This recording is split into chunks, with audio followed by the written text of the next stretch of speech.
Once abandoned in a farm shed, a rediscovered Anthony van Dyck painting has sold for over $3 million at auction. The piece is a study for a later painting produced by the Flemish master called Saint Jerome.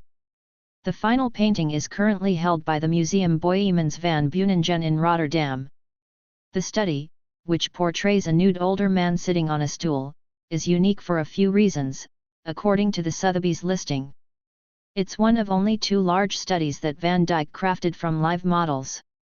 It was likely painted between 1615 and 1618, according to Sotheby's, while Van Dyck was a young artist working alongside Peter Paul Rubens in Antwerp. And the oil painting also has an unexpected provenance. The study was only recently identified as a work of Van Dyck, said Sotheby's in a statement shared with CNN. The piece was discovered in the late 20th century in a farm shed in Kinderhook, New York. The person who found it, Albert B. Roberts, was a passionate collector of lost pieces, describing his collection as an orphanage for lost art that had suffered from neglect, said the auction house. Roberts bought the derelict painting for just $600, according to Sotheby's.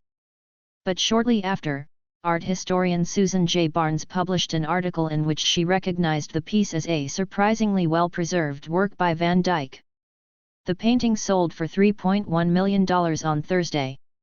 It was offered to Sotheby's by Roberts' estate.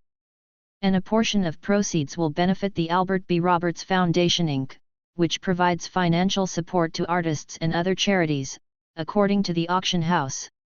The study was sold as part of Sotheby's Thursday Master Paintings Part I sale, which also included works by Agnolo Bronzino, Titian and Melchior de Hondy Coater.